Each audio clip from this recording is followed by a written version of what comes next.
Les autorités suisses nous ont complètement oubliés, négligés et massacré notre enfance et notre jeunesse.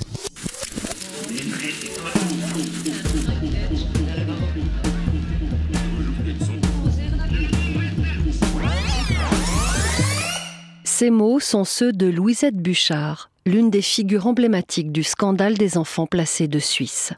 En Suisse, entre les années 1800 et 1980, des centaines de milliers d'enfants et d'adolescents comme Louisette Buchard ont été retirés à leur famille et placés de force dans des institutions religieuses, des familles d'accueil et parfois même des prisons, et ce, officiellement à des fins de protection.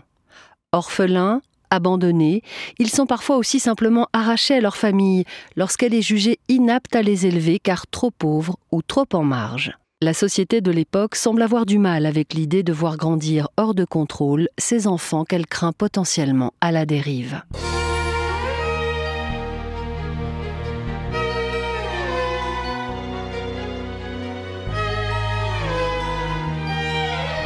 Bienvenue dans ce nouvel épisode de 1001 archives intitulé « Enfants placés de Suisse, le combat de Louisette Buchard ».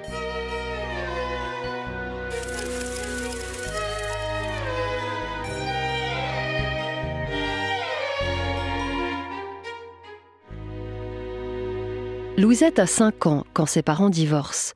L'aide sociale est inexistante à l'époque et sa mère ne peut élever seule ses filles. Elle décide donc de placer Louisette et sa sœur aînée Olga à l'orphelinat de la Providence dans le canton de Fribourg. C'est dans cette institution tenue par des religieuses que Louisette entame sa longue série de placements. Elle restera dans cette première pension jusqu'à l'âge de 8 ans. En 1941, Louisette est à nouveau déplacée et séparée de sa sœur qui est hospitalisée. Elle est envoyée dans un orphelinat à Bellinzone, dans le canton du Tessin. La petite fille perd alors tous ses repères. Elle restera 8 ans dans cet orphelinat, internée dans des conditions qu'elle décrit des années plus tard au Téléjournal en 2001. Lorsqu'on était à l'orphelinat, qu'on sortait, parce que notre promenade était destinée au cimetière et retour, ou bien à Monte-Carasso à pieds nus pour faire pleuvoir, voilà la bêtise des sœurs catholiques. Et on se baissait discrètement si on trouvait des pleurs d'orange, mais c'est tout de même énorme, parce qu'on crevait de faim. Franchement, ils avaient qu'à nous tuer, ça aurait été plus honnête. Les sœurs étaient là pour nous surveiller. On était leurs esclaves. Dans les maisons de correction, on nous faisait faire, par exemple, des habits pour des usines.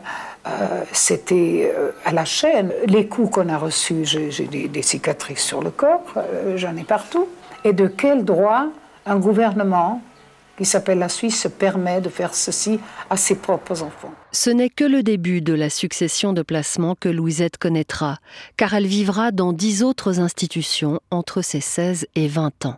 Durant ces 5 années, Louisette naviguera entre hôpitaux psychiatriques, prisons et autres maisons de correction. Elle se rebelle, tente à plusieurs reprises de s'échapper, fait des tentatives de suicide, mais elle est toujours ramenée dans ces institutions. Durant toutes ces années, elle est, selon elle, coupée de l'extérieur et dans l'ignorance quasi totale du monde qui l'entoure.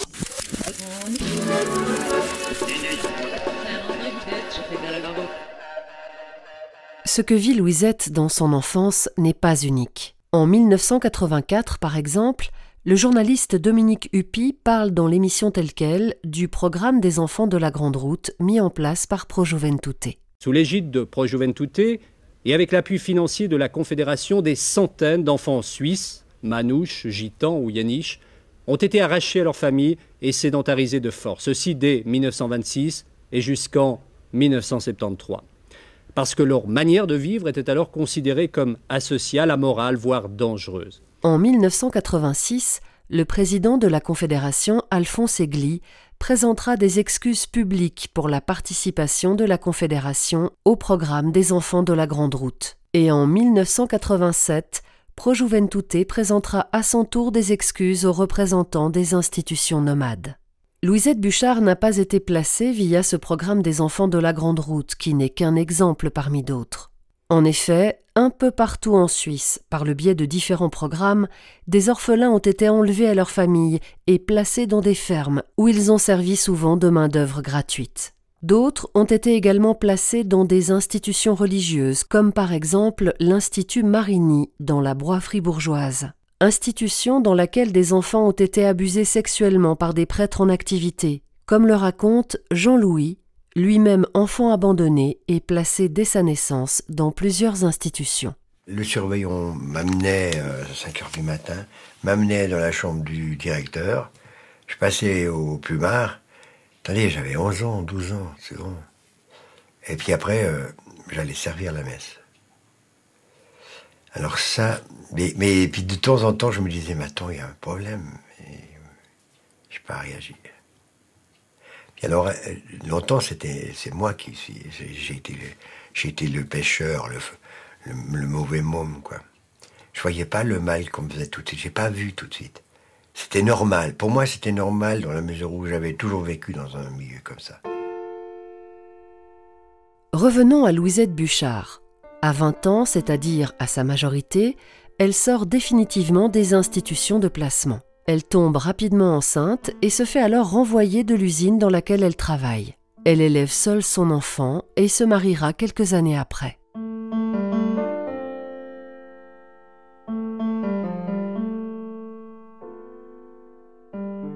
Bien plus tard, près de 20 ans après être sortie des institutions de placement, Louisette Buchard entame un combat pour que les autorités et les institutions reconnaissent les torts qu'elles ont fait subir à elles-mêmes et aux autres enfants placés. Elle le raconte par exemple dans le reportage intitulé « Les enfants qui n'avaient pas de larmes » dans l'émission Embargo en 2004. En 1972, c'est-à-dire il y a plus de 30 ans, j'ai commencé d'abord à écrire à la Confédération, ensuite au Tessin, les institutions qui se sont occupées de moi et d'autres, pour comprendre pourquoi il nous est arrivé tout ça. Et là, il y a eu le barrage, on m'a claqué les portes à la figure, mais j'ai continué mes luttes en écrivant à Berne, en écrivant partout, ou bien en montant sur des grues pour déranger tout le monde, pour que les gens m'écoutent une fois, mais sans succès. Et puis des grèves de la faim. Oui, des grèves de la faim aussi, j'en ai fait la dernière, c'était au mois d'octobre, mais j'étais prête à mourir. Si on ne prenait pas l'affaire de tous ces orphelins au sérieux, ça m'était égal de mourir. De toute façon, ma vie, elle a été, on me l'a volée. Cette dernière grève de la faim de 20 jours devant le siège du département de la formation et de la jeunesse à Lausanne en 2003 sera décisive, car elle attirera l'attention des politiques. Suite à cette action, une étude historique sur les enfants placés en Suisse est annoncée. L'annonce de cette étude est faite par Charles Kléber, qui est alors secrétaire d'État à la science et à la recherche. Dans le téléjournal du 26 octobre 2003, Charles Kléber salue le combat de Louisette Buchard. C'est son combat qui a gagné, c'est elle qui l'a porté, qui a gagné, bien sûr. C'est sa voix dans le froid qui a fait qu'à un moment donné, bien sûr. Elle est amplifiée. Et puis les choses bougent, et puis des délais sont fixés, une étude se fera. À partir de ces faits, on peut s'interroger sur nous-mêmes et sur les mécanismes sociaux et politiques qui font qu'on peut prévenir ce genre de situation. L'étude dont parle Charles Kléber, commanditée par le gouvernement suisse, sera confiée aux historiennes Geneviève Heller et Cécile Lacharme, ainsi qu'à Pierre Avanzino. Ce dernier est un éducateur spécialisé, né en 1940, qui publiera plusieurs travaux sur l'histoire de l'éducation dans les institutions, ainsi que sur les violences exercées au nom du bien des enfants ou des personnes handicapées en Suisse. Il se trouve que quelques années auparavant, en 1997, Pierre Avanzino avait rencontré Louisette Buchard. Cette première rencontre dans un bistrot, il la raconte dans la préface de l'étude historique commanditée par le gouvernement suisse. D'emblée, le ton est donné. Louisette est assise devant une bière, le menton soutenu par sa main fermée, avec bien en évidence une bague qu'elle porte comme un coup de poing, bague qu'elle a dessinée elle-même, représentant l'emblème de la justice. Le regard est direct, incisif, noir, mais avec un brin de malice et d'humour. Tout de même un peu désarçonné de me découvrir avec un casque de moto et une veste de cuir passablement élimée. Je me présente simplement à elle, car nous ne nous sommes jamais vus. Et le premier moment de surprise réciproque passé, je suis immédiatement interpellé sur mes écrits. C'est un entretien inaugural, chaleureux, mais sans concession. Je dois rendre des comptes. J'ai compris que j'avais devant moi une de ces personnes devinées, entreaperçu de très nombreuses fois dans mes recherches archivistiques. Louisette m'appelait professeur. Non pas par déférence, mais bien plus pour me rappeler ma responsabilité et la nécessité de l'histoire.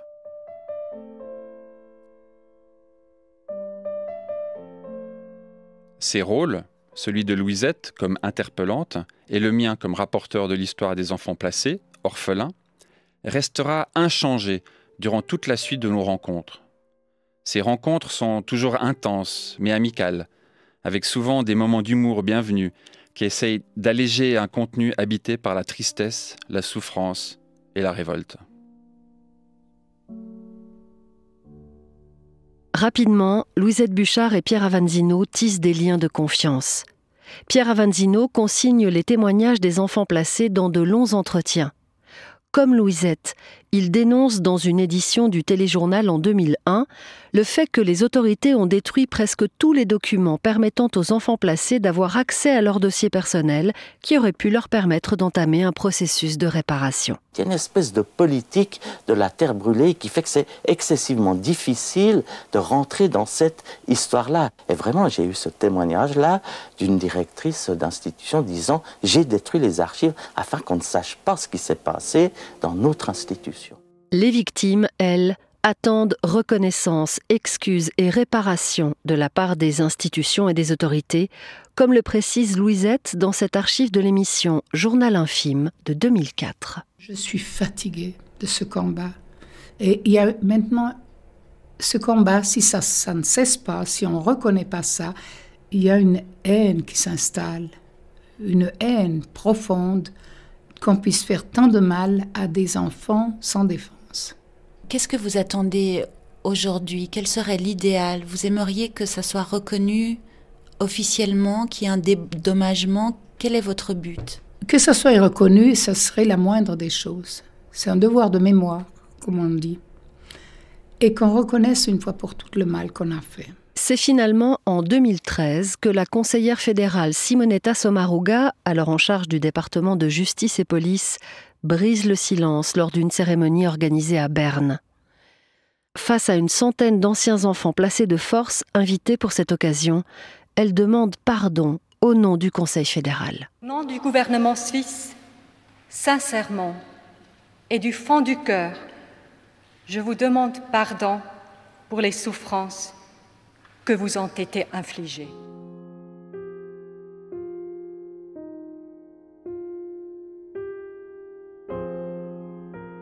Du côté de l'Église, Monseigneur Morero, évêque de Lausanne, Genève et Fribourg, répond en 2014 aux demandes répétées de Jean-Louis qui avait été placé à l'Institut Marigny et cherchait à obtenir une reconnaissance de ce qui lui était arrivé. Le 30 septembre 2014, l'évêque lui annonce dans une lettre qu'il a trouvé le dossier de l'Institut Marigny. Ce que j'ai pu lire est totalement écœurant. Je comprends sans peine votre révolte justifiée. Si vous venez à Fribourg, je peux vous remettre moi-même le dossier Charles Morero, donc évêque. Voilà, une lettre qui change la vie, qui change le sens de mon engagement pour aller jusqu'au bout de cette histoire. L'homme d'église demandera ensuite à Pierre Avanzino et à Anne-Françoise Prat, professeure à l'université de Fribourg, de faire une enquête sur les faits d'abus et de violence qui ont eu lieu à l'Institut Marigny entre les années 1930 et 1950. Ce travail aboutira en 2016 à un rapport de 126 pages détaillant le rôle et la responsabilité de l'Église dans les mauvais traitements infligés aux enfants. Le 23 novembre 2019, Monseigneur Morero inaugure dans la cathédrale de Fribourg une plaque commémorative à la mémoire des victimes. En avril 2016, un fonds d'indemnisation de 300 millions de francs est accepté par le Conseil national, permettant aux victimes qui le souhaitent de pouvoir toucher entre 20 000 et 25 000 francs. Le 25 mai 2023, le canton de Berne a inauguré un symbole commémoratif en l'honneur des victimes de placements extrafamiliaux. Une initiative qui vise à prévenir de tels événements et qui contribue à mettre en lumière cette sombre page du passé.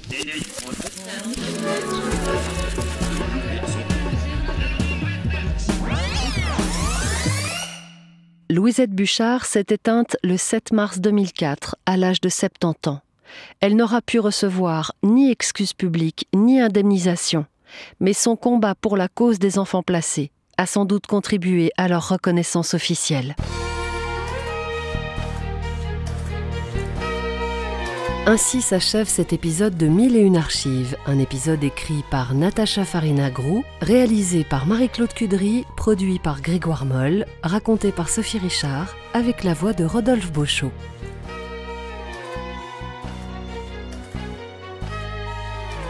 Si vous avez aimé cet épisode, n'hésitez pas à en parler autour de vous et à le partager sur les réseaux sociaux.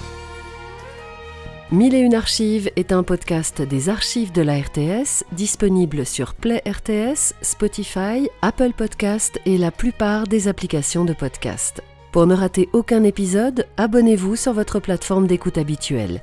Et vous retrouvez l'intégralité des archives que vous avez entendues au cours de cet épisode sur notre site internet rts.ch/archives au pluriel.